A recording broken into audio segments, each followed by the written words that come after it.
behalf of Bangalore Chamber of Industry and Commerce, we welcome you all for this unique session on recent changes in food packaging and labeling regulation. The session is organized under the aegis of Agro and Food Processing Expert Committee of the Chamber. The committee is chaired by Mr. Ankur Bhaumik, who is the COO of MTR Foods, co-chaired by Mr. Narasimha Nakshatri, who is the Agri and Horti Consultant, Nakshatri Associates, and Mr. Prakash, who is the Technical Director, Center for Holistic Agriculture and Green Enterprise. On behalf of the Chamber, we acknowledge our sincere thanks to Dr. Rajesh Mache, Head Packaging, CFTRI, and Ms. Shubha Pradhan Nissala, Director in Charge, ITC EPSAN. Thank you very much, the distinguished speakers, for accepting our invitation to address the members over this exclusive session. The Chamber also acknowledges our member organizations who are the annual sponsors of the events. The organizations like Mrs. Bueller, Fundromax, Sona Group, MTR Foods, and Wipro. I request you to join for the Karnataka Nada Gite. Please do stay with us.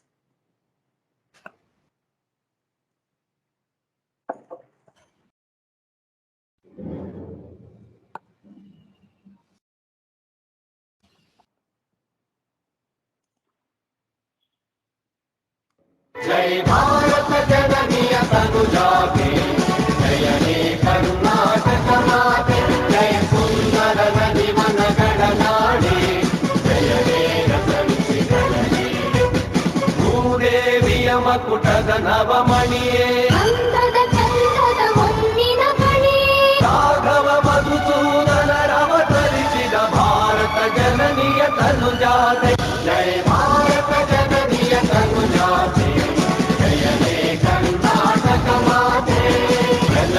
ಜೋಗುಳ ವೇಗದ ಘೋಷ ಜನನಿಗೆ ಜೀವವು ನಿನ್ನಾವೇಶ ಹಸುವಿನ ಗಿರಿಗಳ ಸಾಲೆ ನಿನ್ನಯ ಕೊರಳಿನ ಮಾಲೆ ಕಪಿಲ ಪತಂಜಲ ಗೌತಮ ಕಿರಣುತ ಭಾರತ ಜನನಿಯ ತನುಜಾತೆ ಜಯ ಹೇ ಕರ್ನಾಟಕ ಮಾತೆ ಶಂಕರ ರಮನುಜ ವಿದ್ಯಾರಣ್ಯ ಅಖಿಲೇಶ್ವರರಿನ ದಿವ್ಯಾರಣ್ಯ षडक्षरि पुन्ना अम्बल कुविपति गन्ना कवि गर्वितिर मंगल धाम कवि गोविलगण पुण्य राम नायक रामानंद कबीरर भारत जननीय तनुजाते जय हे कर्नाटक माते Bhairav वैसळ राಳಿದ ನಾಡೆ Kannada ಜಗಣರ ನೆತ್ತಿನ ಬೀಡೆ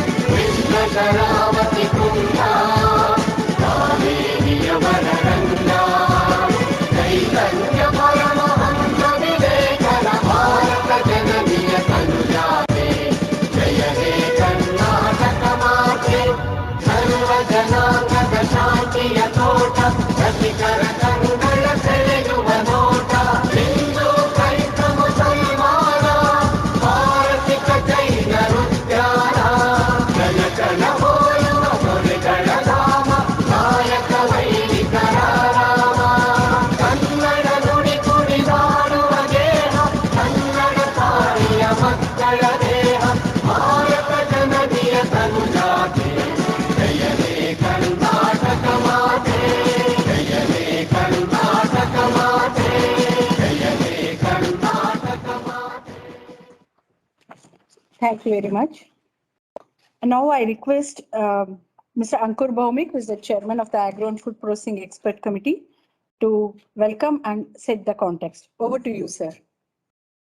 Thank you, Rupa, and good evening to all of you, to distinguished speakers, Dr. Mache, Dr. Rajesh Mache, and Ms. Shubha Pradhan Nissala, all the participants, committee members, and secretariat. Today, we have a very important webinar on the topic recent changes in packaging and labeling. Before we get to this, I think what we need to really understand why we are doing that. Today, there is a greater importance and awareness with consumers on health and environment. And therefore, And consumers have every right to know today what they're eating, whether they're eating something healthy, and the way we package it and deliver the product to them, whether it is sustainable. And therefore, the government authorities, whether it's the FSSAI or legal metrology, they're really working on this to make packaging, to make the packets, when it is delivered to consumers, to be more consumer friendly. And when I'm talking about consumer friendly, it is in terms of font size so that consumers can easily read. It is in terms of kind of information that they must know, because there could be a diabetic patient, there could be different kinds of patients. So they need to know what kind of nutrition information that is there. And therefore, which will have to be more comprehensive and exhaustive. I'm sure both of them will talk about this. So basically, there are certain changes which are already in place, and also there are certain draft. There are certain changes suggested in a draft stage, and one definitely on HFSS, which is a traffic signal code for high fat sugar and salt. I don't know whether we are going to talk about this or we're going to talk about only changes. There is one more change which is also under discussion, which is on logo for dairy products, because today we never talked about, there are a lot of allergen materials that is being used. How consumers should know what kind of allergens being used. Now, this kind of a declaration is required. What is important for us to know, end of the day, we sell products for consumers, and consumers are changing. Their requirement is changing. They are more aware, and rightly so. And if their health needs, if they have, and they want to buy some products, it is our responsibility to see how can we implement whatever changes suggested are being enforced by authorities. So this webinar, I'm sure, will immensely help to all of us who always would like to be compliant, but sometimes there are some, many companies, they will have their internal regulatory team, and they will do the detailing, and they will look at the fine print to see that they are more compliant. There are some medium or small sectors, sometimes it's not that they don't want to be compliant, but sometimes that information is not readily available to them. I think this is a kind of webinar where information dissemination would happen, where everyone, probably not from the corporate side, not from the selling side, but also at a consumer side, we are definitely going to learn a lot. So happy learning. So over to Rupa. Thank you. Thank you very much, sir. May I now request Mr. R. Prakash, who is the co-chair of the Agro and Food Processing Expert Committee, to introduce the speakers. Over to you, sir. Yeah, thank you, Ms. Rankur, for setting the context. Though simple, I think that is what we intend to do. I mean, keep these webinars simple, understandable. First of all, I thank Ms. Shubha Nistala and also Dr. Mache for having agreed to come over and talk to us on these important topics on this webinar. Thank you very much. I think there was no hesitation in agreeing. Thank you. And both of you I consider as very special speakers. Reason is, you're both of you, have some commonalities in the sense, Mache, he works in R&D sector, but very much involved with academics, industry, very much works with all the different sectors. Plus, he's also closely associated with the AFSTI. So this makes the person more complete. Similarly, I think Shubha also, she has industry experience, audit experience, training, academics, regulatory body, which makes very good, very good. And then you will really understand or know the pain points of the different people. It could be consumers, could be industry, could be anybody, and then explain us. Now what I'll do is, I think I'll just not read the entire profile, but very briefly touch on some of the important points of the speakers. Dr. Mache will be speaking first, so I'll briefly read his profile. Later on, I think I'll cover Shubha's profile. Dr. Mache, Rajeshwar S. Mache, he's the Chief Scientist and Head Food Packaging Technology at CFTRI, Mysore. And then, his major domain is in food science and packaging technology, has created unique solutions for food and packaging industry. He has technical background in engineering, research experience in food packaging, close interface with industry. He's come out with many innovations in terms of packaging, and he's also a person who has guided about 75 postgraduate students, and then involved in designing curriculum to develop future pipeline of scientific talent and guiding the students. And he's also on the editorial board of several journals. He has many other things, he has written books, he has written chapters. He is very much associated with the FSTI, the FSSI, all of this. And he is an alumnus from the premier IIT, Delhi. So I think I'll stop at this, request Dr. Mache to make his presentation, while I'll brief the profile of Shubha later when she speaks. Yeah, yes, over to you, Mache.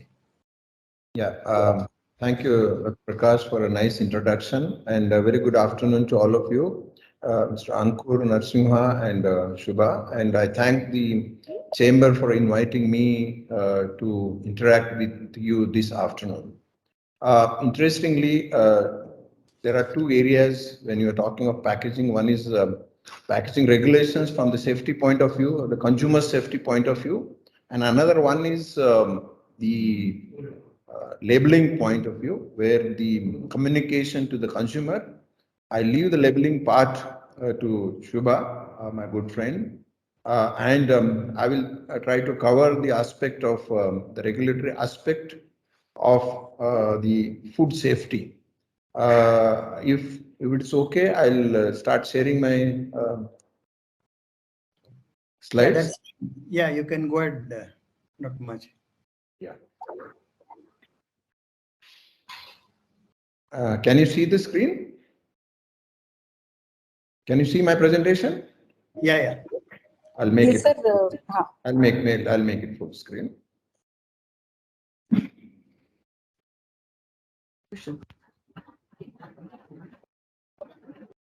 Yeah. Okay. Maybe we have another 25 minutes to interact. So when you are talking of food packaging, I'm talking from the point of view of the regulatory aspect. And then, as you know, the topic is important changes in the food packaging and labeling regulations. As you know, all the regulations, either it is BIS regulations or FSSI regulations, they are not a static regulations.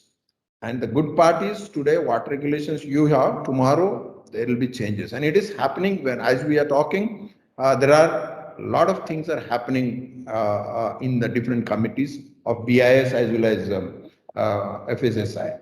So I'll put maybe some of them in a perspective. So when you're talking, just to start with, really if you look at the food, how you define the food, it is a commodity that can be ingested, digested and assimilated by our human body. That is a basic simple definition. But when you come to knowing and understanding what is food packaging, it is, I'm just giving the pure definition of FSSI.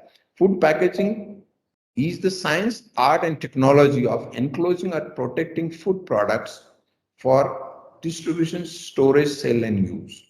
And also it plays an important role as a silent salesman, and industry knows it better than anybody else.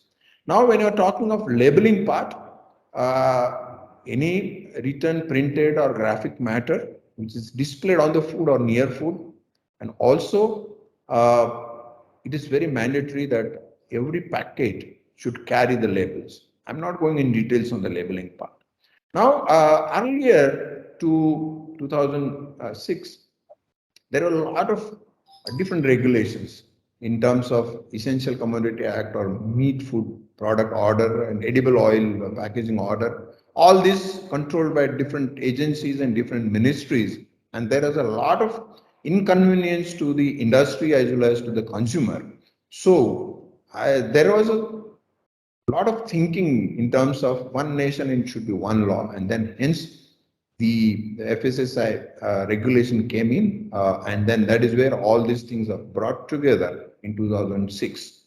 Now, when you're talking of the regulations, in FSSAI, there are different regulations. Basically, we will talk about the packaging and labeling regulations. To start with, earlier there was only one regulation, but recently they have divided these regulations into two parts. One is Food Safety Standards, Packaging Regulations 2018, and then Food Safety Standards, Labeling and Display Regulations. One is in terms of the safety of the consumer, another one is the display for the communication. So, when you're talking of the general requirement in terms of the food, I'll just run maybe a couple of minutes in terms of the basic requirements that every food business operator shall ensure that the packaging material used shall be according to the regulations of 2018. And importantly, material which comes in direct contact with the food should be food grade. Now, what is mean by food grade? There are a lot of gray areas, some of the from the regulation point of view and from the industry as well as from the consumer's point of view. Maybe we'll spend a little more time on understanding and how this whole area is dynamic and how it is changing on the regular basis. Then the packaging material also shall be suitable for the type of food. Yeah, but you must be having some pattern or some trend that's ongoing. Yes, there is something.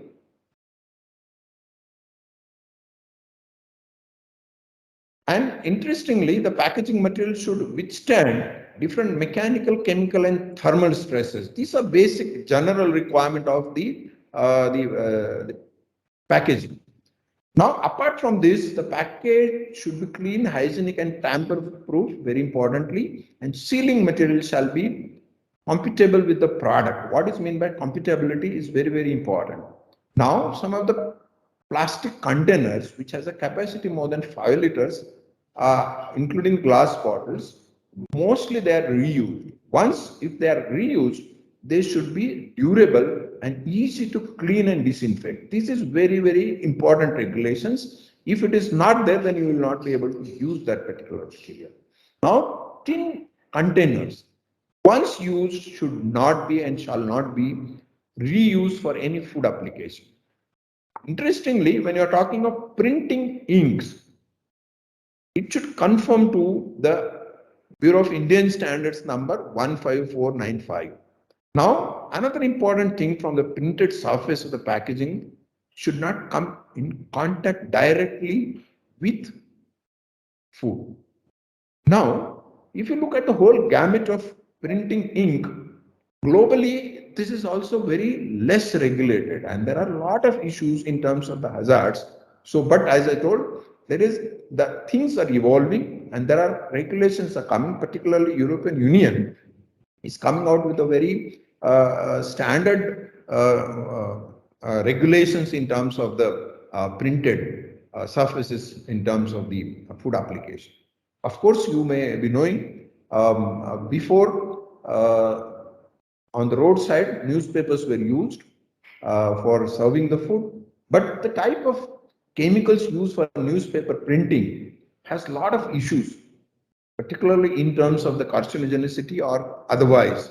So hence, earlier their notification came and now it has been put it into the regulation that you cannot use. But in spite of that, you will see some of the places this newspaper is also used for the maybe storing or even for the serving the food. Now, printed surfaces of the packaging material shall not come in direct contact with the food products. And now, coming to the very important regulation. Now, every food business operator shall obtain the certificate of conformity issued by the NABL accredited lab for the packaging material which is coming in direct contact with the food.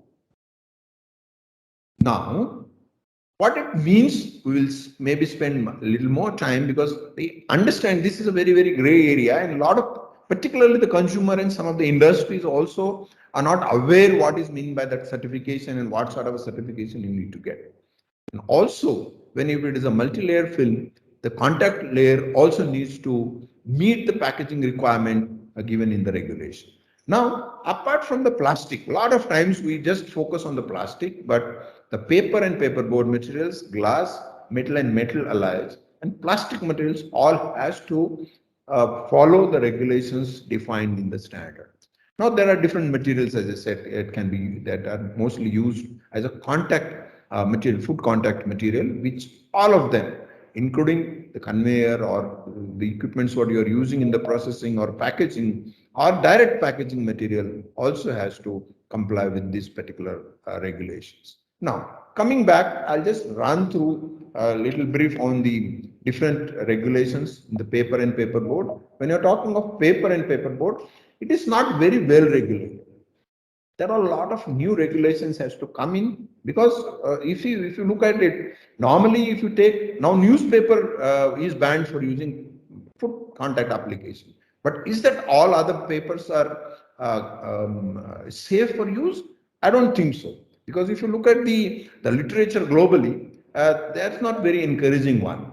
So hence, as the use is not so much in India and it is not totally regulated, so hence there are regulations in pipeline in India as well. There is a lot of thought processes going on, but that also will be regulated. But at present, whatever is picked is in terms of the uniform formation, thickness and substances, or free from the visible marks or cuts or pinholes. That are small things which are very, very generic in nature, but not from the very regulatory point of view. But it says that it should be food grade and shall be free from contaminants.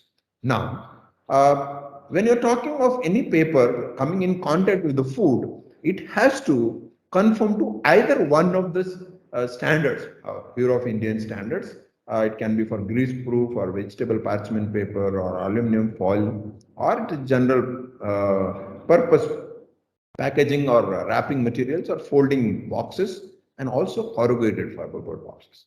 Of late, there's a lot of wax coating is done on some of these papers to make it water resistance. So it should conform to type 1, the wax, paraffin wax should conform to IS 4654. That's very, very important. Otherwise, some of the waxes, particularly some of the synthetic waxes, is having a health issue when it gets in contact with the food per se directly. So hence, even for glass, a lot of times we have a notion that glass is really very safe, but it's not so. Sometimes out of glass also you will have a lot of heavy metals leaching out on the food, and that also has to be within the limit.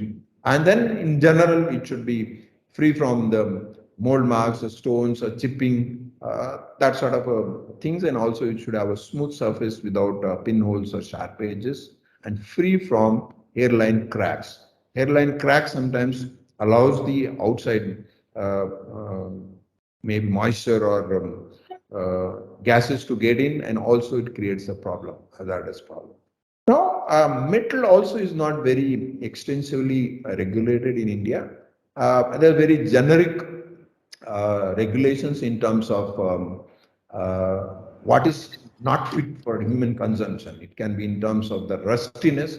If you see visible rustiness onto the product, then it is not acceptable. Or if there are animal containers which is now chipped, or there is a rustiness seen in that. And then very generic one, the copper and brass containers which are not properly tinned. So what is meant by not properly tinned also is very an appropriate grade of metal and metal alloys has to be used in the storage and in packaging. Now, the metal and metal alloys are regulated by different standards, from the tin-free steel or tin containers to the aluminum containers, and then also the closures like crown cap closures, or then round open top sanitary cans also are regulated based on the specific standards. Now coming back to very important areas, because most of the food packed are packed in the plastic materials, and plastic material, the regulations are in the very, very primitive stages. Recently, we are just talking of the global migration test, and very few specific migration tests have been listed. Yesterday, only the subcommittee of the specific migration has defined this testing procedures, and it is in the wider circulation from BIS, and that will come, and once that comes, then that will also get incorporated into maybe in the FSSAI regulations. Now, in general, when you are talking of the plastic packaging material, it should pass the prescribed overall migration limit of 60 ppm or 10 grams per dm square, according to the IS of 9845. What it means, I'll just make it a little more elaborative, or maybe I'll take it in the next slide. And also, when you're talking of the colorants, a lot of times the colorants is another big issue in India. Long back, I'm not trying to see anything now, but long back we have done survey on the pigments or colorants used in food contact applications, and most of them were having issues in terms of the regulations. Now I'm just reading here, the recycled plastic, including carry bags, were not used for food packaging applications, either for storage and carrying. But as we are talking today, there is another specific subcommittee on rPET, that means recycled PET materials. Now, that is also in the draft stage, where the recycled PET can be used for the food contact applications, particularly if you want to use it for juices, or maybe use it for the even mineral water. So that is going to come shortly. So hence, as I said earlier, no recycled plastic you were allowed to be used in any food contact applications, but now, yes, slowly we are getting in to that person. Now, understanding a little more, maybe Dr. Prakash, maybe 2-3 minutes before I finish my time, you can just sound me. Otherwise, being a scientist, we have a bad habit of talking more than the time given. So please take the liberty to do that. Now, Sure. Yes. Yeah. Coming back to in terms of the safety part of it, I'll just spend a little more time so that the industries, particularly small scale industries, will understand the safety concern. Now, a lot of people, they say that when you are talking of the food, when you are eating, is it safe to eat food in the plastic? Is it safe to drink water in the PET bottles, or maybe we get that sort of a SDP or some bottles which you are storing? Is it really safe to use any food in contact with the packaging material? Now, I'm not sure how it is. You just see what is the phenomenon, what happens when you have product. So if you have food, there is something from the packaging material is getting into the food, and from food there's something is getting into the packaging material. And in the active packaging, if you're using it, is a both way phenomenon, or there are losses of flavor or gain of flavor, gases, or maybe water, and there are a lot of hygiene material, or light is getting in, or there are mechanical stresses. All this happens with the product. So once all this is happening, what happens? Is it safe when you use, because I'm saying that the flavor is getting in, some of gases are getting in, some of the things from plastic is getting into the food. And I'm sure what is getting in the food are not micronutrients or some sort of a minerals which are good for health. So in the waste case, it can be inert material which may not harm, but most of the time it is a chemical which may be harmful to the health. So hence we need to look at this. As I said earlier, it is not only just singling out only plastic as a villain and then all other materials are good for health. It is not necessarily. If you look at the glass materials, you will have silicates or heavy metals getting into the food. Plastics, of course, will spend a little more time on plasticizers, monomers, and anti-static materials getting into the food. Paper, of course, you have a lot of additives and then fillers we are adding into the paper that also gets in. And also apart from that, there are some of the chemicals which are sometimes are quite harmful, and the metals in terms of aluminum, tin, and acid contents that also gets into the food. Now, as I said, we'll spend more time on plastic. Plastic, if you look at the two types of materials which are getting, it is there in the plastic. One is the plastic per se, the basic polymer. When you look at the process of polymerization, the polymerization is done taking the monomer and then polymerizing and bringing them together, and then you make a polymer. So in the basic plastic, there's a basic polymer as well as a non-polymeric material. Not necessarily when you polymerize the monomer, every monomer gets converted into polymer. Some of them will get converted into, some of them they're left as a monomer, and some of them may become octamer or polymer, maybe more than one molecule they join together. And they generally have a tendency, when food comes in contact with the packaging material, they migrate into the food. So these are non-avoidable. You cannot avoid this material because that is where the packaging material is. But you are adding some of the chemicals in terms of processing it. If you want to process it, you need to add some chemicals. Or if you want to get a particular desired property, it can be color or it can be transparency or something of that. This is called as end-use additives. You add these additives. Once you add these additives, this additives job is to give the particular packaging material particular property. But after giving that property, this chemical stays with that, and then when food comes in contact with this packaging material, that migrates into the food, and sometimes this can be harmful to the human health.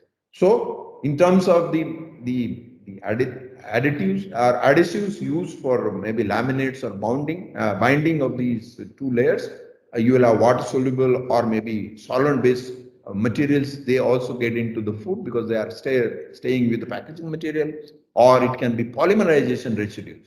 You are using some of the catalyst.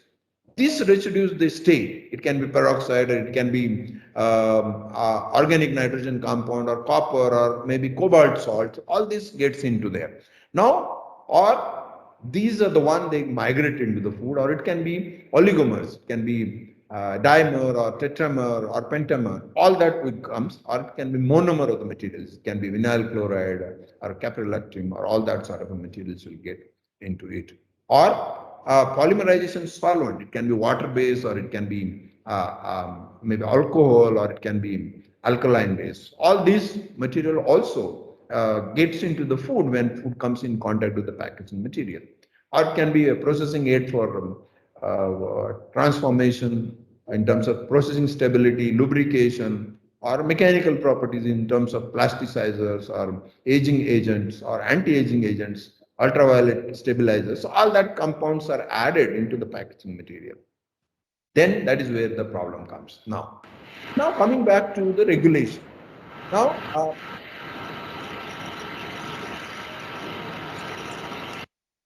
is it possible to have the packaging material and nothing gets into the food? It is not possible. Now, what is it?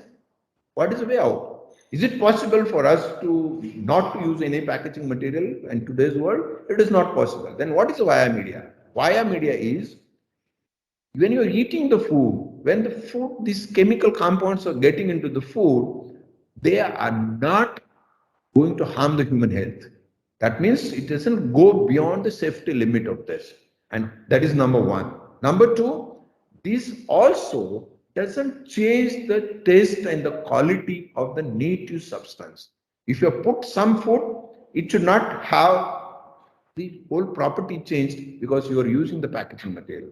Hence, it's very importantly, safety of human health and also the quality of food what you are packing, it is not going to change. So to get this, the regulation is important, just to streamline the proper and safe use and also prevent the indiscriminate misuse of this chemical compound which you are going to use into the processing line, and also guard the food hygiene and minimize the hazards, health hazards particularly. So hence the regulation is required.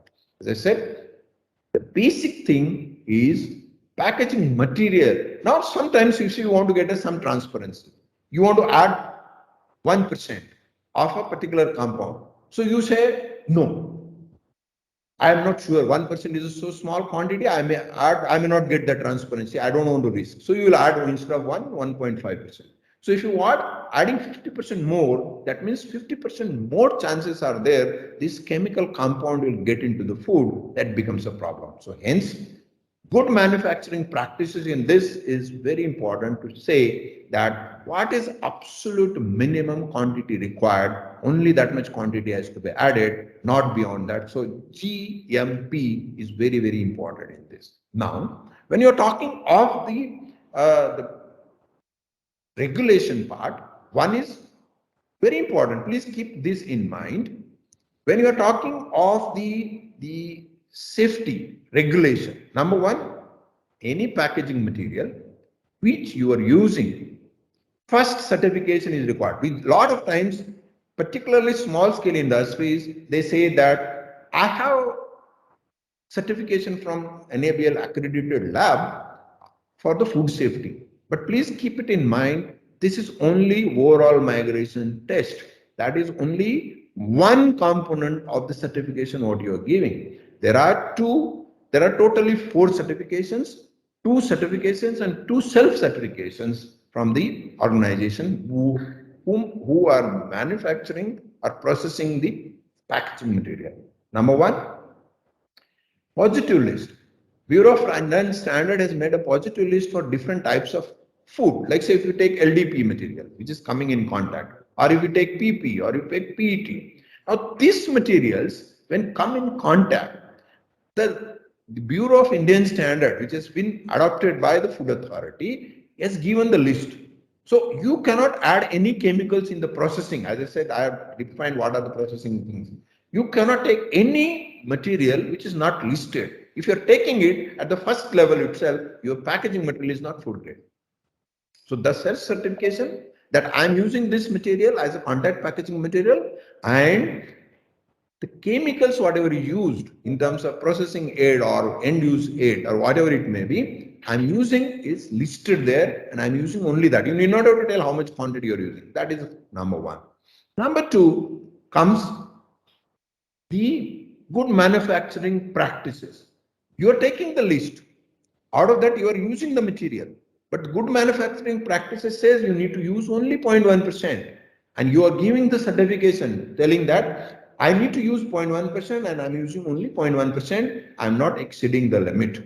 So that is a self-certification of good manufacturing practices. And then comes the second one, overall migration and specific migration. Maybe if time permits, we will spend some time on specific and overall migration. But in this also, there are 2 ways to look at it: overall migration and specific migration. The Bureau of the Food Authority and Bureau of Indian Standard follows the consideration of actual application condition. That means what is food you are packing, what temperature you are storing, how long you are storing. That is one method. But US FDA follows the different method. I don't care where you are storing, but I will check what is the quantity you are putting. I will take the material, dissolve that into solvent. I will check what is the residual content and whether that is allowed or not. So these are 2 different methods. We follow the European Union method. Now coming back, the factors that affect the migration. That means whenever you pack the food, what is that factor it affects? These compound getting into the food. It can be in terms of the concentration of additives and type of plastic. Now this is taken care. The concentration of additives you are talking, we are saying that we are using the good manufacturing practices. You cannot exceed that particular limit. So that is taken care. Type of plastic material you are defining, whether it is PP, LDP, you are using it. Then type of food, whether you are packing the aqueous food, you are packing oily food, or maybe alcoholic food, or type of ingredient what you are using, or period of contact, how long you are packing the food, and at what temperature you are storing.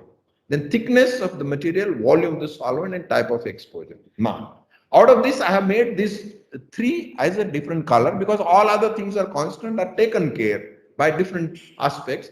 But when you are doing the test, these 3 points has to be taken care in terms of the type of food. Now, when you're talking of type of food, as I said, food can be acidic in nature or non-acidic in nature. It can be, then you need to use different solvents, food simulants. It can be for non-acidic one, you take water, acidic one, 3% acetic acid. If it's oil and fat, N-heptane, alcohol, less than 10% and more than 10%, 10% ethanol and 50% ethanol. These are some of the things you need to look at. But there can be a combination. Sometimes it can have, say if you take the butter, it is a combination of water and fat. Or if you take pickle, it is acidic as well as maybe aqueous. So you need to look at, based on what is the food, whether you want to take one type of stimulant or you need to take two type of stimulant. That is has to be done in terms of testing. So, Dr. Mashi, I think you will have to yeah, I'll wind it. Go faster, wind down. Yeah. So based on the time or how much time you are storing, and the test procedures also will change accordingly. Okay. So, like say for instance, if you are hot filling and pasteurized less than 66, you will have different conditions. More than 66 degrees centigrade, there are different conditions. I'm not going in details, but these are the limits you need to look at it. Similarly, for colors also, you need to look at here. Interestingly, color, purity of the color what you are using and the content of the heavy metals in the color has to be checked, not on the final product. So this is where you need to keep it in mind. So if you are looking at the lid, it should be less than 0.01 purity, better than that. So you need to look at it. So when you are talking of this, as I said, only see what do you mean by total amount. What you are doing is you are taking the food, packing the package stimulant, and using the packaging material, and how much of quantity of this chemical is coming into the food. That is gives you a global migration. That is 60 ppm what is defined, but that may not be enough, because sometimes small quantity, say for instance vinyl chloride monomer, if it is in parts per billion also is very carcinogenic in nature. So hence the specific migration is also required. In specific migration, the limits of heavy metals are also defined. So it has to, now earlier we have 5 metals, now added 7, it will become now 8 and 9. So it is going on adding the newer standards. That is where you need to look at it. So what I'm going to do is I'll just sum it up. The last point is I was told that what is that CFTI can offer, what is services you can offer to this industry. One is, yes, we do a global migration test, we do specific migration test. This is according to not only FSSAI, BIS, but also we do it according to European Union and US FDA. We also give a technical services on the design of package. Today, I'm sure if you look at the small scale industries, most of their labelings have a big issues in terms of the font size. President was telling just in his introductory remark, the font size is not followed. Whatever FSSAI tells, you are not following the font size. Or in terms of the nutritional labeling, all that is there.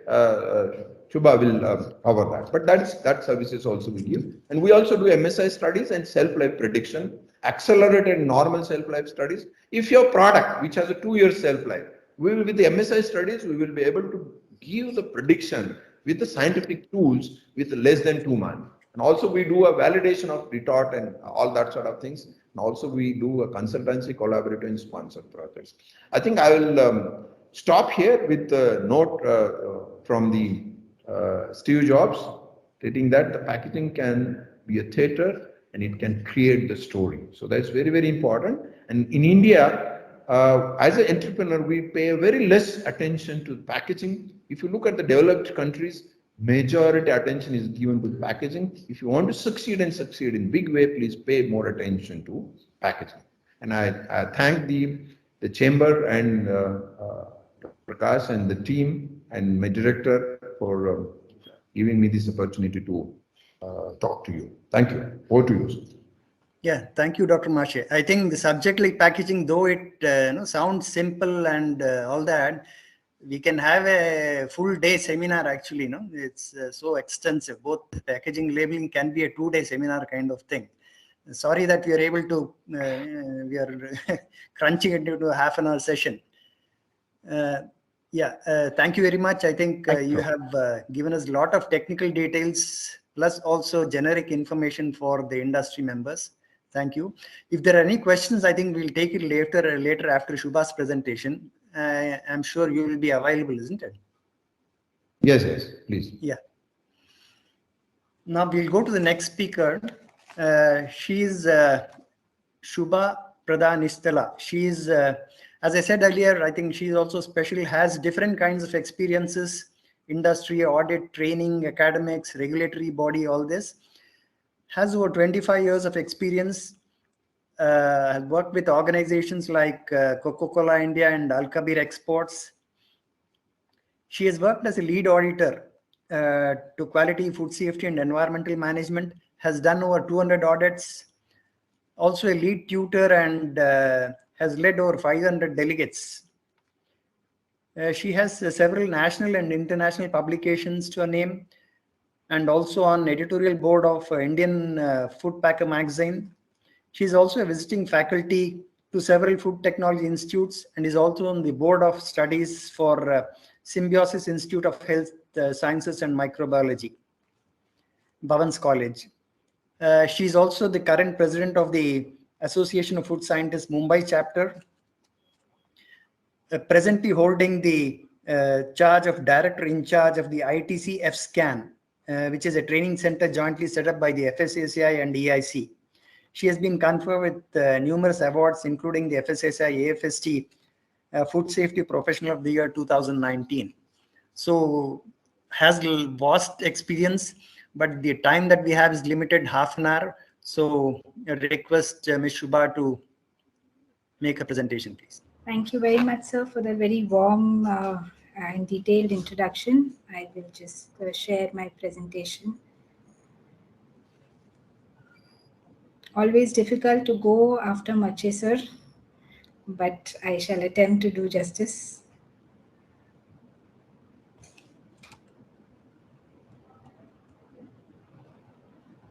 So the topic that I will be speaking on today is the labeling and display regulation, and I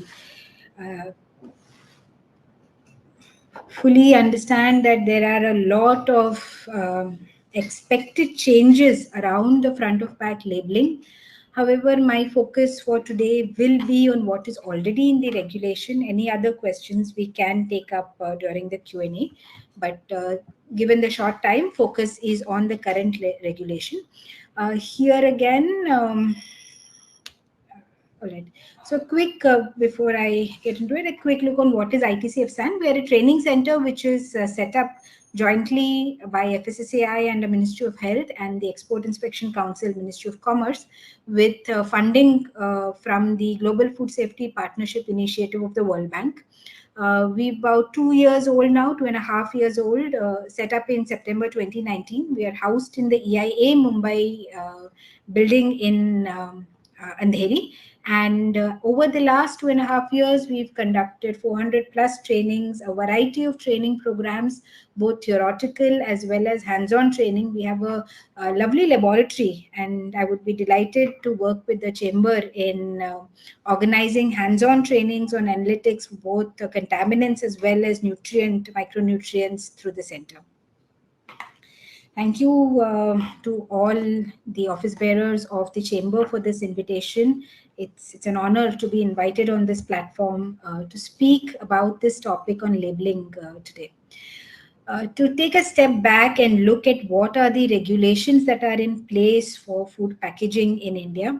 We have, of course, the Food Safety and Standards Packaging Regulation, very simply explained by Mache sir just now. It covers the substrate requirements of what can be used as food contact packaging material. We have additionally other requirements as well, which are mandatory for compliance for packaging of food products in India. Within FSSAI, we have 3 regulations that are applicable. One is the Food Safety and Standards Packaging Regulation of 2018. We have the Advertisement and Claims Regulation of 2018 and the Labeling and Display Regulation of 2020. In addition to the FSS regulations, the packaged food also needs to meet the packaged commodities requirement under the Legal Metrology Act. So these are the 4 primary regulations. We do have others like the plastic waste disposal, any others that may come up. But from a technical perspective, these are the 4 regulations that compliance is essential for any packaged food in India. Within the 3 FSS regulations, FSS packaging deals with the requirements of your material of construction of the packaging material. Your labeling and display defines the mandatory information that you need to share with the consumer and the manner in which that communication should happen. Mache sir just had that excellent line where he said that it is your package is a silent marketing tool for you. It is that marketing tool which reaches the consumer's house and stays there. And therefore, the authority is focused on ensuring that that consumer information is appropriate both in terms of completeness of information and in terms of there being clarity of information. So that part of mandatory information share and the manner in which that information must be shared is covered through the FSS labeling and display regulation. The advertisement and claims regulation defines when certain claims may be made, whether on the package or on the website or any other product describing material, which could be brochures, which could be advertisements, which could be information shared through various apps or web pages that you may have. Quick example, if you want to say your product contains calcium or your product has high protein, what are the conditions to be met for saying or making a statement which is a claim that your product has a micronutrient or doesn't have a micronutrient or is low in sugar or free from fat, free from cholesterol? When can you say your product is natural? When can you say your product is pure? All those conditions for use of certain words, which are claims that the manufacturer is making about their product, are regulated and defined through the FSS advertisement and claims regulation. Legal metrology, like all other packed goods, focus is on a few of the parameters: your MRP, net weight, manner of date declaration, consumer contact information. I will, in the next 20 odd minutes that I have, be focusing on the labeling and display regulation. If there are questions that you have on advertisement and claims, I'm happy to take them during the Q&A session. But to ensure focus, I'll be looking at the labeling and display regulation. Now, when we look at this regulation, one of the most recent regulations to be notified by the authority came in December of 2020. This is the breakup of the regulation. We have 5 chapters, of which the chapter 2 is specific for labeling of prepackaged food. Chapter 3 is for food service establishments, which are the QSRs and the other establishments which serve food for immediate consumption. Chapter 4 is for labeling of non-retail containers, and chapter 5 is a specific requirement for the labeling of food additives which are sold as such for consumers to purchase, such as food colors or flavors that may be available.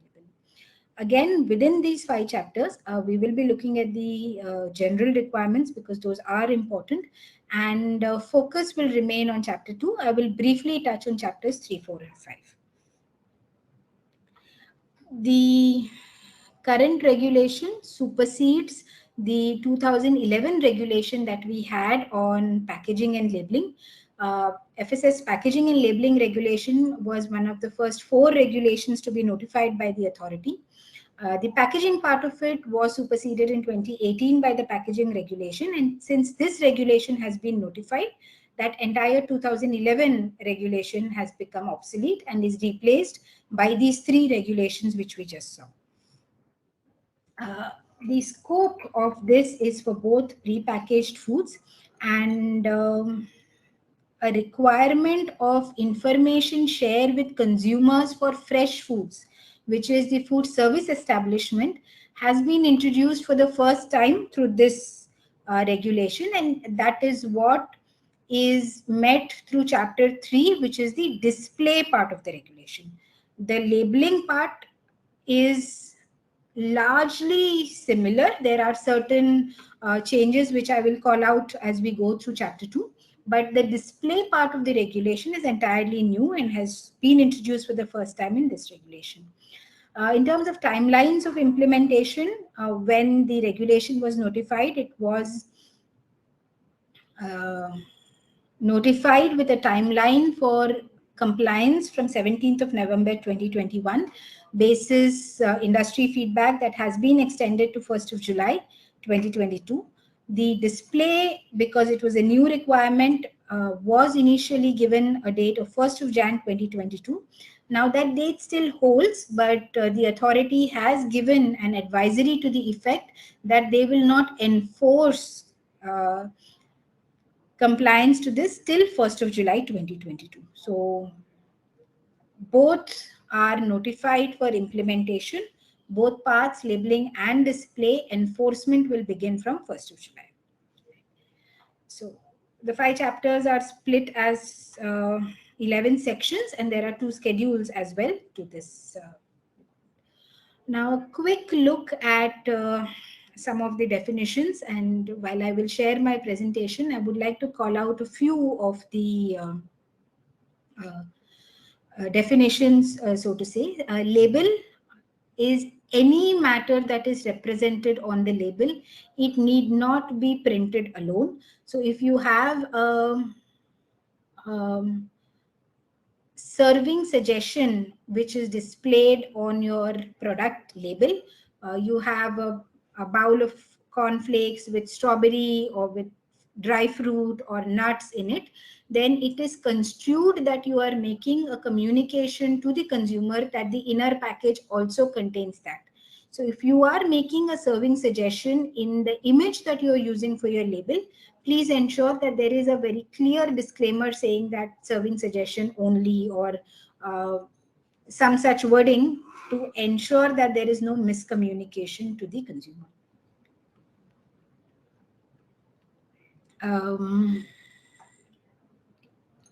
The current regulation brings in another change, which is in the use of the best before date.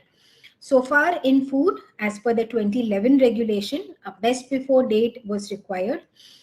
This regulation mandates the use of a use by or expiry date.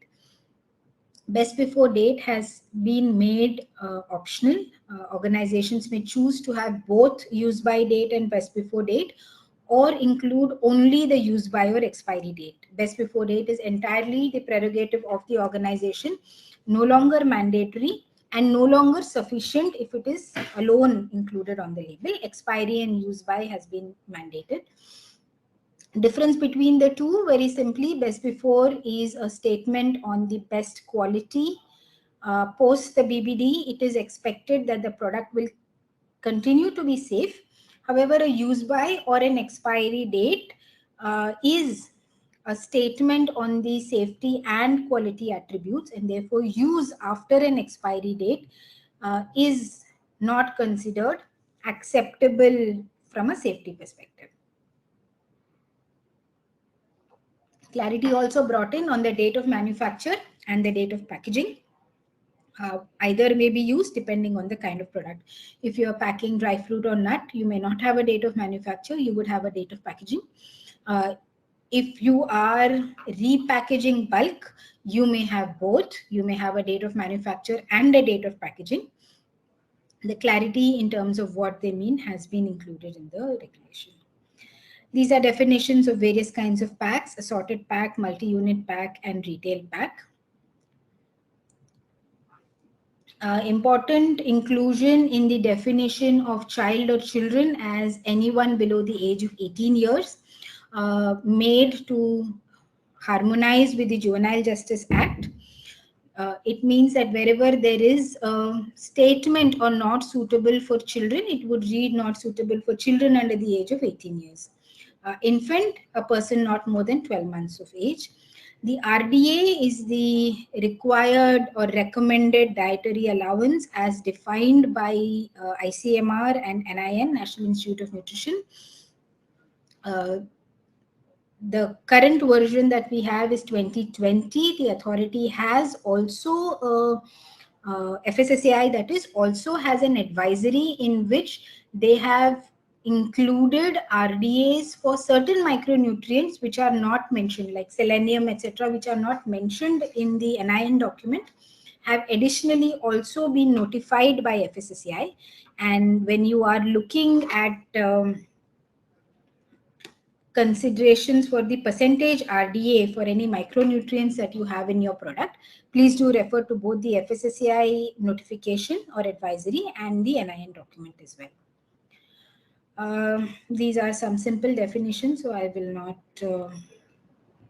spend time on these. The front of pack is taking up a lot of interest right now because there has been advice from the authority that there will be inclusion of front of pack labeling requirements. But till the time that those are drafted and shared, I think it's a bit premature to comment on those. A principal display panel is that part of your package which includes all the mandatory customary information about the product which the consumer is expected to read. So that part of your panel which contains your consumer-centric information, or to put it in other words, the mandatory information that is required by FSSAI is called the principal display panel. If it is just one side of your package, then you would consider the surface area of that side. If it extends to more than one side, you would take the total surface area of the package. Why is the PDP important? The PDP is important because the size of numeral and the size of letters in the regulation are defined basis your PDP size. Lot number, code number, batch number, I think are fairly well understood. Food for catering purpose, pre-packaged foods. Right, so let's start with chapter 2, which is the labeling of pre-packaged foods. The regulation has certain general requirements. These may sound innocuous, but they do have a lot of regulatory significance, and compliance to all of these needs to be ensured. So all pre-packaged food shall be labeled. How do you define a pre-packaged food? A pre-packaged food is, I think, if you look at this definition again, a food which is placed in a package of any nature in such a manner that the contents cannot be changed without tampering with it and is ready for sale to the consumer. So if you are packaging fresh food, like pizza comes to you in a pizza box, or you have a masala dosa that is wrapped and delivered, or is a takeaway, that does not come under the purview of pre-packaged food. Pre-packaged food by definition needs to be tamper evident.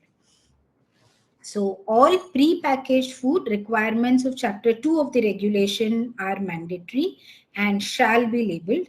The label needs to be clear, prominent, indelible, conspicuous, unambiguous, readily legible content.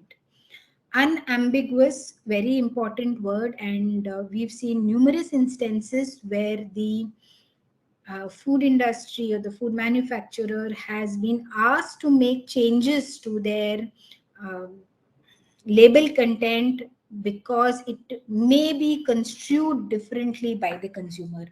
The intent of the authority, and I think it's important for us to note that FSSAI comes under the Ministry of Health and Family Welfare, and as such, it is a consumer-centric authority. It is not an industry-centric authority, and the intent of the regulation is consumer protection.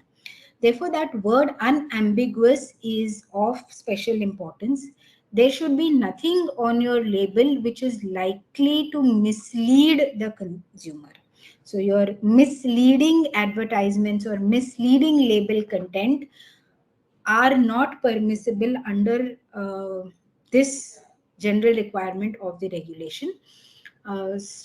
Hidden amongst the entire regulation, but has a great significance, so calling it out for that purpose. It needs that the label is at least having one of the two languages, English or Hindi in the Devanagari script. In addition to Hindi or English, you may have other languages as well, as long as there is no contradiction in the content of the two languages that are on your label. If your package is provided with an outside container or wrapper such that the container or wrapper is displayed for retail sale, then the outer wrapper shall contain all the declarations which are required to appear on the package, unless of course that the wrapper is itself transparent, which means to say that the face of the label which is visible to the consumer becomes your primary label and must contain all the information that is mandated through Chapter 2 of this regulation. You cannot do stickering, so label on pre-packaged foods should not separate from the container. Stickering is permissible only for certain requirements of imported foods. For domestic sale of foods, stickering is not permitted. Obviously, no false, misleading, deceptive, or erroneous impressions. Any pictorial information which is there should not be in conflict with what is inside the package. Requirements for e-commerce, including direct sale, where all the information that is on the label should be available for the consumer at the time that they are making a choice to purchase. So if I am buying from an e-commerce platform, I should have access to all the mandatory label information. The only allowance in this is that the actual date coding, the batch number, date of manufacture, and expiry date need not be mentioned on the e-commerce platform, but all other information that we will see in the subsequent slides is mandatory for display on e-commerce platforms at the time that the consumer is making a choice to sell. So this is an overview slide which has all the requirements under this regulation. We'll look at each of these in some degree of detail. Okay, this is a sample which includes all of these requirements.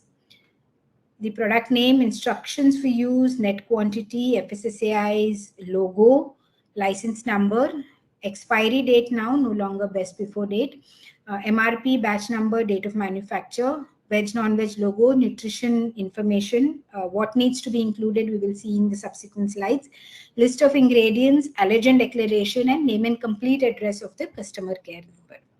So when you look at labeling requirements, and please forgive the use of the brand specific image, but merely from an educational purpose, wanted to share what we mean by the name of the food. When you look at this product, what is the name of the food? The name of the food is not masala Maggi, it is not spicy Maggi, it is not yummy Maggi. The name of the food needs to indicate the true nature of the food contained in the pack on the front of the pack. That is what the regulation requires. And here the requirement is that when you have a standard food, that is subpart A, where a food is specified by a certain essential composition under FSSR. In simple words, if your food is under standard category, then you must use the name that is used in the Food Product Standards and Additives Regulation. So if you have low-fat chocolate as the standardized food in the regulation, and your product complies with that regulation, then the word low-fat chocolate must appear as the name of the food in the front of the pack, in addition to any other fanciful names that you may choose to use, as long as they are compliant with the advertisement and claims regulation. If your product is a non-standard food, if it is a proprietary food or a novel food, you need to use a name which is well understood by the consumer. So a common or usual name or an accompanying description which gives the true nature of the food, such as the use of the words 2-minute noodles, right? So this regulation brings in a lot of clarity and clearly defines what is the expectation from the name of the food. In case your food falls under standard category, then please use the title of that subcategory of food that you are complying with. In case your food is non-standard, then the best description understood by the consumer may be used as long as it reflects or describes the true nature of the food. Any additional information that you may have, you may want to use descriptors for your food on the front of pack, that is permissible as long as compliance is verified to the claims regulation. List of ingredients is required except for single ingredient foods. The manner of declaration should be a title which says list of ingredients or contents or ingredients. The manner of declaration of ingredients shall be in the descending order of their composition by weight or volume at the time of manufacture. A food additive which is added needs to be mentioned by its purpose and the INS number. Both need to be included. There are certain classes which have been defined by the regulation. If your ingredients you use or fall under any of these classes, then you may use that class title. For example, if you are adding an oil, you need to write, or you can write edible vegetable oil in bracket soybean or edible groundnut oil. The name of the oil needs to be mentioned. The class title may also be used. Okay, so these are some of the classes that are there. If you have a compound ingredient, which is like a spice mix, which is itself a mix of several components, and that compound ingredient contributes to more than 5% mass by mass of your product, then the entire composition of that compound ingredient needs to be mentioned on the label. If the compound ingredient contributes less than 5%, you need not give the constituent components of that ingredient. However, if there is any additive that is included, then that additive definitely needs to be mentioned. Declaration of added water not needed if it is evaporated during manufacturing. Not needed if you are showing it as a brine, broth, syrup, as a compound food. If your product is dehydrated or condensed and is meant to be reconstituted prior to consumption, then the ingredients shall be mentioned in descending order of weight, including a statement which says ingredients of the product when prepared in accordance with the directions of the label. Shubha, sorry to interrupt you. I think it's going quite well, but shortage of time. I'll request you to speed up. Sure. How much time do I have, sir? I will accordingly. You have exhausted your time, but you can take another 5 minutes looking at the importance of the subject. All right, sure. So I will wrap up in 5 minutes. Continuing on the list of ingredients, the describing component, if you say you have a chocolate biscuit or a chicken sausage, whichever is the defining ingredient, the percentage of use of that defining ingredient needs to be mentioned on the label. There are certain exclusions where ingredient declarations are not required. I will leave that for you to read when you receive a copy of my presentation. I will jump directly to the nutritional information. Definitions of various macro and micronutrients have been included.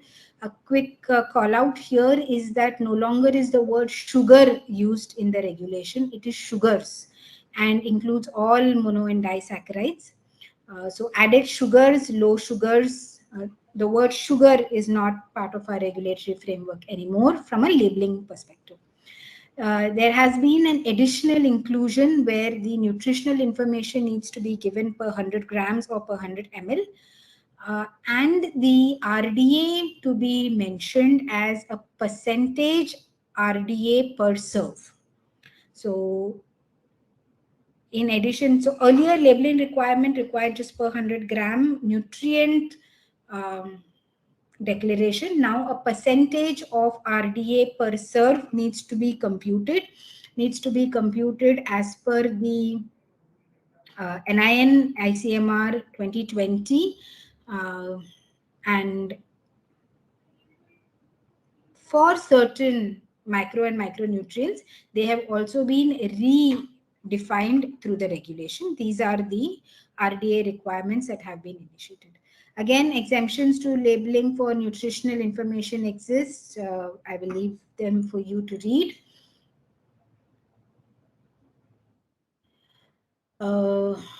Descriptions of what is gluten-free, less than 25 ppm gluten, description of trans fat, if you want to say free, all of these are included. An allowance is given of a minus 10% of the labeled declared nutrient value. There is no plus definition of how much overage you may add. If you are claiming 15% of RDA for a particular micronutrient, there you would of course be adding overages to ensure that that is available through the shelf life. There is no definition of how much that overage may be in standard foods and proprietary foods. However, it is important to remember that for food, we are always limited by 1 RDA. We cannot have more than 1 RDA under a food that would go into a drug category. Your energy computations, again, I will skip those. The other major change is the change in the non-veg logo to a brown triangle with a brown within a brown square. Rationale for this is that even those who are colorblind would be able to look at the label and identify whether the product is vegetarian or non-vegetarian. The sizes that we need as per the PDP. Declaration of food additives as per the INS numbering system is required. Declaration of name and complete address, where there has been a certain allowance given.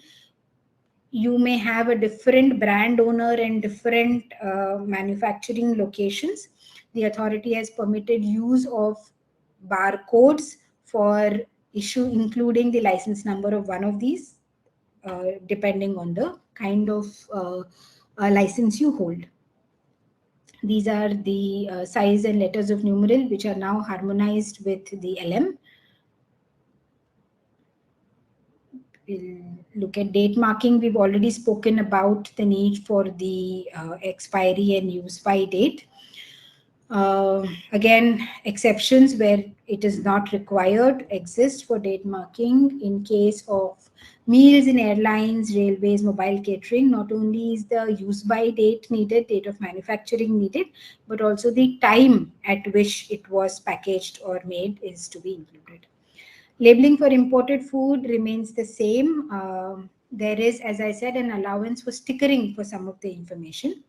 Instructions for use required, yes. Food allergen declaration. This is a new requirement that has come in.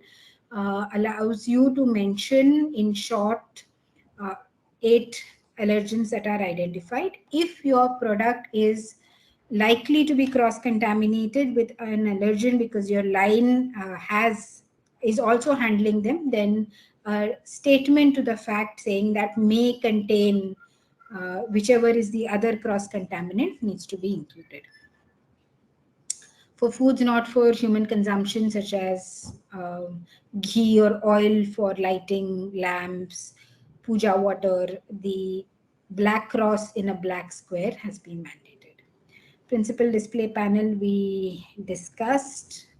Mandatory declarations, there's a Schedule 1. I'll quickly take you through that. Exemptions depending on the shelf life and on the size of the packets. If less than 7 days, you don't need a date of manufacture. You just need to put use by date. I'll not spend time on the catering requirements. I'll just quickly show you Schedule 1. I'm not spending time on these parts of it. Schedule 1 is for the use of the +F logo. There are certain products which have defined fortification standards under the fortification regulation. If your product falls under those standards, then you may use the +F logo. You need to apply for it through your FOSCOS portal using your license numbers, and the manner of use is defined in this regulation. Same for the organic Jaivik Bharat logo.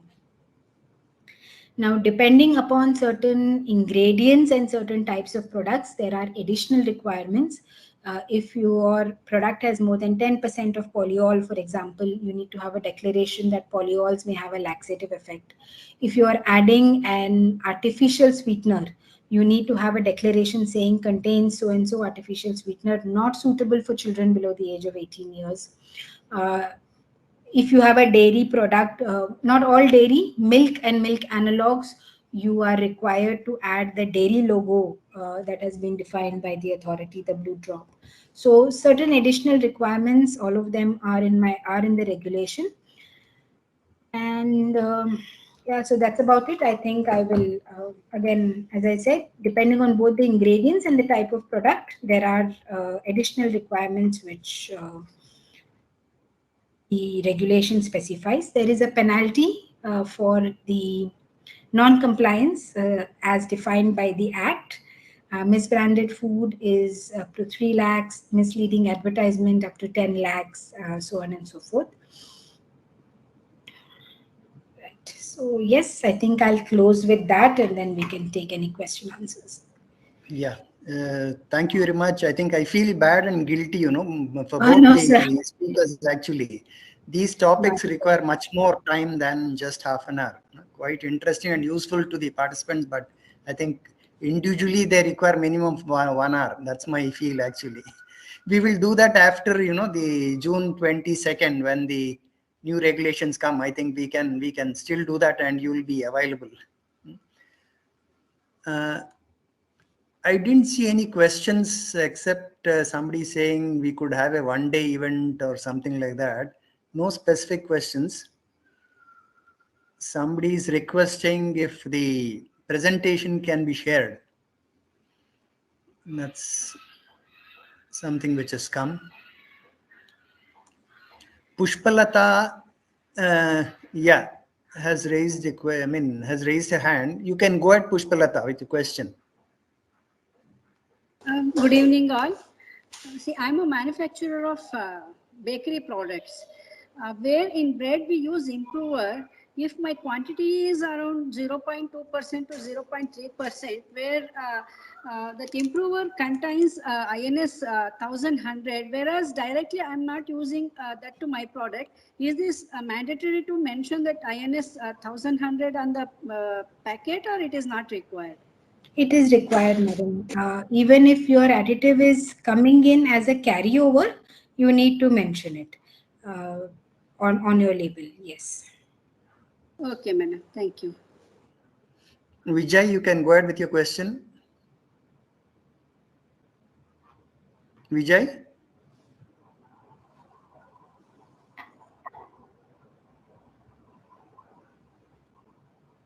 Hello. Sir, good evening, sir.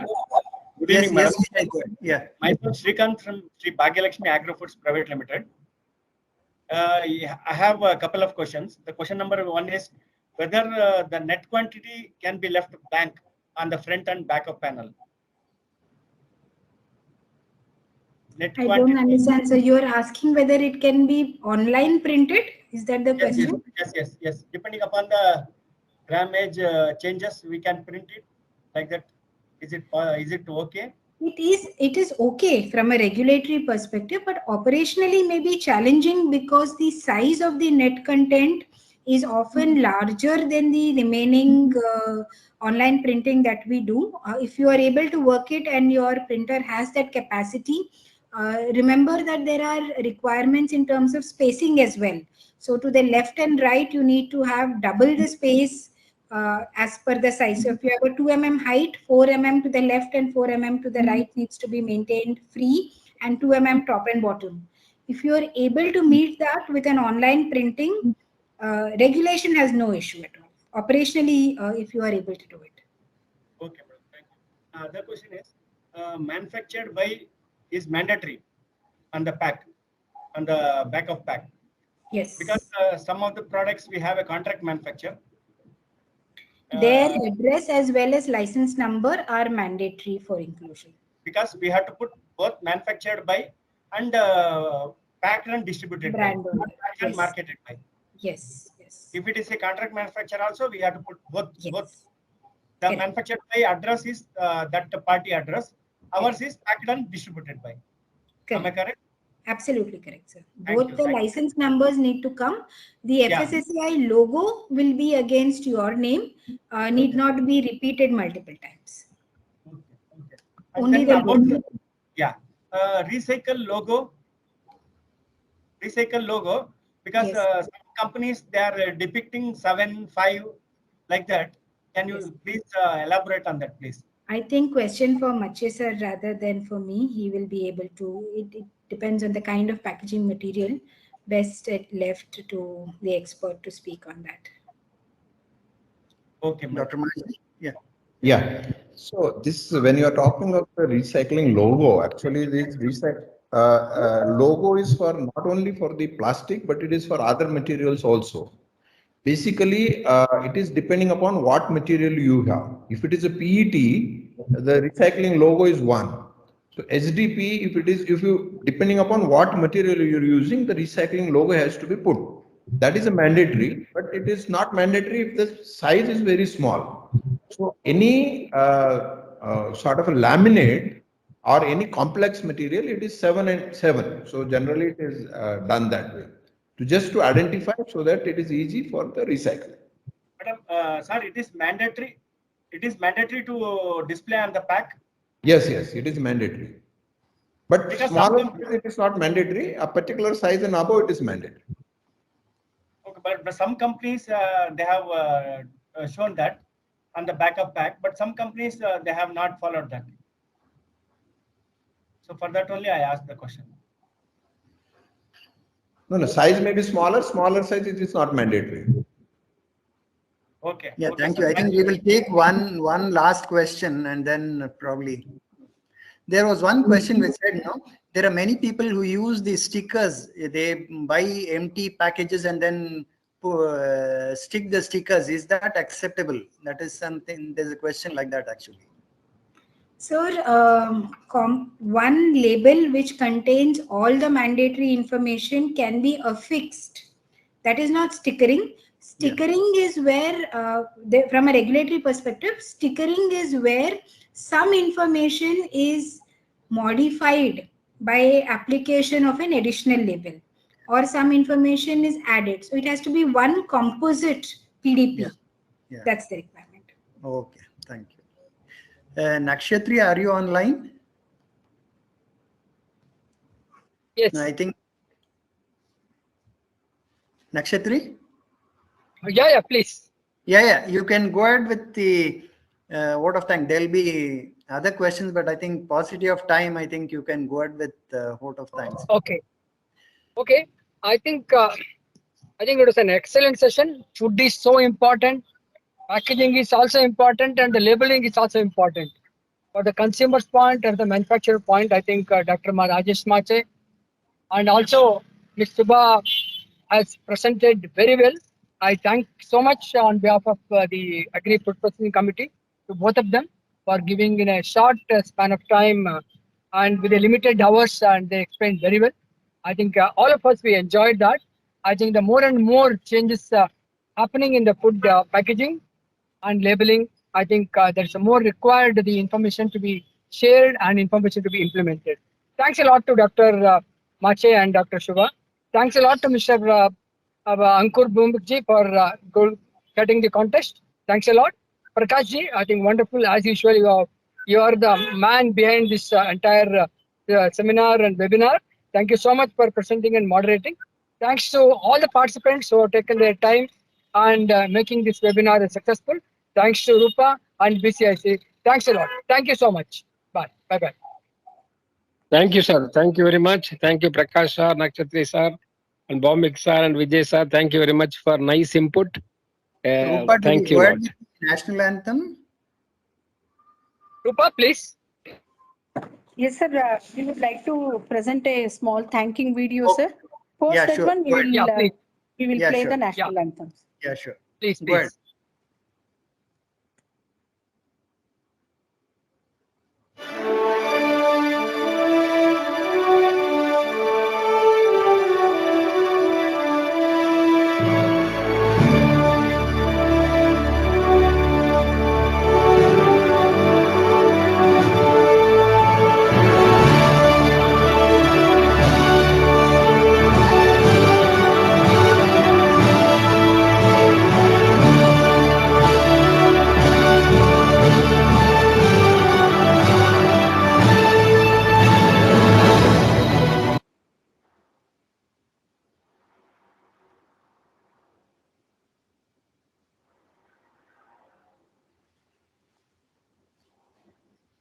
जनगण मन अधिनायक जय हे भारत भाग्य विधाता पंजाब सिंध गुजरात मराठा द्राविड उत्कल बंगा विंध्य हिमाचल यमुना गंगा उच्चल जलधि तरंगा तव शुभ नामे जागे तव शुभ आशीष मांगे गाहे तव जय गाथा जन गण मंगलदायक जय हे भारत भाग्य विधाता जय हे जय हे जय हे जय जय जय जय हे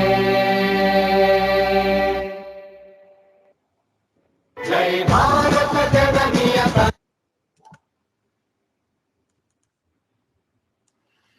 Thank you, thank you, Ankurji, thank you, Prakashji, thank you so much. Dr. Machi and Shubha. I think the physical souvenir will reach both of you to your offices. Actually, this was a virtual from thank you, sir. Honored to be here.